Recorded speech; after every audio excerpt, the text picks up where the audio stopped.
الحمد للہ رب العالمین والعاقبۃ للمتقین والصلاة والسلام علی خیر الانبیاء والمرسلین وعلی آلہ واصحابہ اجمعین اما بعد قال اللہ تبارک وتعالی لا يحب اللہ الجہر بالسوء من القول الا من ظلم وكان اللہ سمیعا علیما وقال رسول اللہ صلی اللہ علیہ وسلم افضل الجہاد کلمۃ حق عند سلطان جائر او كما قال علیہ الصلاۃ والسلام۔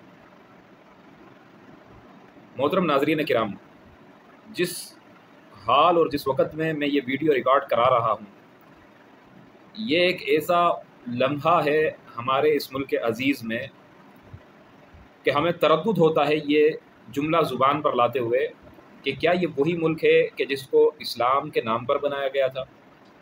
کیا یہ وہی ملک ہے کہ بچپن میں ہم اسکولوں میں اپنے اساتذہ سے یہ بات سنا کرتے تھے کہ اس پاکستان کا مطلب کیا لا الہ الا اللہ؟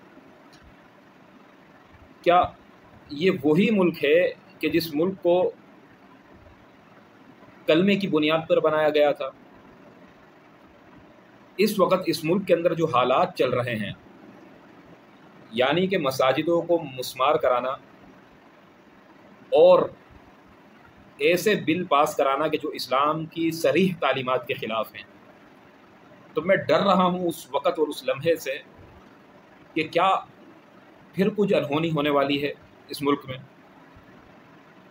کیا یہ پیش خیمہ ہے انہی تباہی اور بربادیوں کا جو ہم نے ماضی میں دیکھی کہ وہ دور ابھی دور نہیں ہے کہ ہم سنتے تھے اور دیکھتے تھے کہ ہمارے فوجی جوانوں کی بھی لاشیں آ رہی ہیں اور گلی کوچوں میں، مساجد میں اور عوامی پلیسز کے اندر دھماکے ہوا کرتے تھے وغیرہ؟ یہ چیزیں سب جو ہو رہی تھی وہ کوئی دور کی بات نہیں ہے، بلکہ ہم نے ماضی قریب میں ہی یہ ساری چیزیں دیکھی ہیں۔ تو یہ جو تمام صورتحال ہے یہ کس طرف لے جائی جا رہی ہے؟ میں دو باتیں عرض کرنا چاہتا ہوں۔ دیکھیں، مسلمانوں کو دو چیزیں بہت زیادہ مشتعل کرتی ہیں۔ ایک مساجدوں کو گرا دینا، شہید کرنا، دوسرا مسلمانوں کے پاس سے کسی خاتون کو لے جا کر کافروں کے حوالے کر دینا۔ ماضی میں بھی ایسے واقعات ہوئے۔ اگر آپ تاریخ سے واقف ہیں تو برٹش دور کے اندر مساجدیں گرائی گئی۔ مسجد شہید گنج لاہور میں واقع، برٹش گورنمنٹ اس کو گرا دیتی ہے، تو مسلمانوں میں اشتعال آمیزی ہوتی ہے، اشتعال انگیزی ہوتی ہے اور مسلمان سارے کے سارے متحد ہونے لگتے ہیں۔ پھر اس کے کچھ ہی عرصے بعد ایک واقعہ رونما ہوتا ہے کہ ایک ہندو لڑکی مسلمان ہوتی ہے جس کا سابقہ نام رام پوری ہوتا ہے، اور پھر وہ مسلمان ہو کر اپنا نام اسلام بی بی رکھتی ہے، اور پھر اس لڑکی کا نکاح بنو کے ایک سید خاندان کے لڑکے سے ہوتا ہے جس کا نام نور علی شاہ ہوتا ہے۔ لیکن گورنمنٹ، عدالت یہ فیصلہ سناتی ہے کہ یہ اسلام بی بی جو ہے یہ ابھی نابالغ ہے، لہٰذا یہ پروٹیکشن میں رہے گی اپنے خاندان والوں کے، اور جب یہ بالغ ہو جاتی ہے تو پھر اس کو مرضی ہے کہ یہ اسلام بھی قبول کرے اور نکاح جس سے چاہے کر لے، اور اس کو مسلمانوں سے لے کر دوبارہ ہندوؤں کے حوالے کر دیا جاتا ہے۔ تو اس کے نتیجے میں مسلمان اور زیادہ مشتعل ہو جاتے ہیں اور مسلمان مل کر متحد ہو کر فقیر اے پی رحمۃ اللہ علیہ کے ہاتھ پر بیعت کرتے ہیں، اور پھر جو برٹش سامراج تھا اس کے خلاف ایک منظم تحریک شروع ہوتی ہے، اور پھر تاریخ نے دیکھا جو ہوا۔ خیر، یہ کہنے کا مقصد کیا تھا؟ ابھی کچھ دنوں پہلے ہماری اسمبلیوں میں بل پاس ہوا ہے کہ جو 18 سال سے کم ہوگا وہ اسلام قبول نہیں کر سکتا۔ اس 18 سال بلوغت وغیرہ کی جو تمام شرائطیں طے کر دی گئی ہیں، اور اس کے فوراً بعد اب یہ مسجدیں گرانے کا جو ایک دور شروع ہو گیا ہے۔ تو یہ دو چیزیں کیا ہمیں ان گزشتہ واقعات کی یاد نہیں دلاتی؟ کیا ایسا نہیں ہو سکتا کہ اب آگے جا کے کوئی بھی ہندو لڑکی، غیر مسلم لڑکی، وہ 17 یا 16 سال کی عمر میں مسلمان کسی لڑکے سے مسلمان ہو کر نکاح کرتی ہے، اور پھر عدالت کہتی ہے کہ نہیں اب یہ بالغ نہیں ہے، اور اس کو حوالے کر دیتی ہے کافروں کے، اور وہ اس کو بھیلا پسلا کے دوبارہ سے کافر کر دیتے ہیں؟ یہ چیزیں دوبارہ کیا نہیں ہوں گی؟ کیا مسلمان مشتعل نہیں ہوں گے؟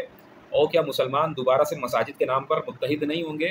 تو یہ جو صورتحال بنتی جا رہی ہے، تو خدا نہ خواستہ کیا پھر ہمیں کہیں وہ دور نہ دیکھنا پڑ جائے جو دور ہم نے ماضی میں دیکھا؟ تو میں اس دور سے ڈرتا ہوں۔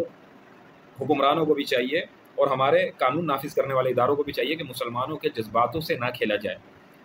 میں بالکل اس کے حق میں نہیں ہوں، میرے اس بیان کا مقصد یہ نہیں ہے کہ میں یہ کہہ رہا ہوں کہ کوئی تحریک کھڑی ہو جائے اور وہ حکومت کے خلاف یا پھر فوج کے خلاف مسلح تحریک شروع کر دے، لیکن میں ڈر رہا ہوں، مجھے خوف لاحق ہو رہا ہے کیا ان چیزوں کی وجہ سے کیا دوبارہ ایسا ہو نہیں سکتا؟ ممکن ہے، قرین قیاس ہے کہ ایسا ہو سکتا ہے۔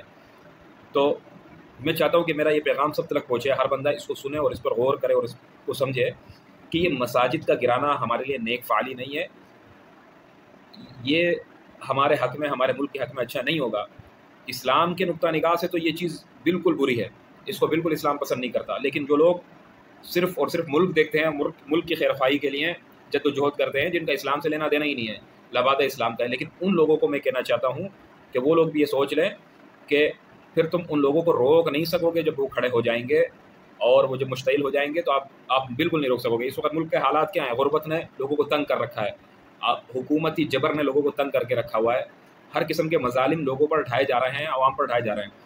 عوام کو آپ نے عوام سے کو نچوڑ لیا، لیکن عوام کو آپ کچھ بھی نہیں دے رہا ہے۔ یہ ایسی عوام جب اس حال میں ہوتی ہے نا، پھر تم ان کے مذہبی جذباتوں سے بھی کھیل رہے ہو، تو پھر یہ بہت ہی زیادہ خطرناک چیز ہے کہ اگر یہ مذہبی لوگ مشتعل ہوئے اور متحد ہو گئے اور پھر کھڑے ہو گئے تو تم لوگوں کو کھڑے ہونے کی جگہ نہیں ملے گی اور پھر انجام بہت ہی برا ہوگا۔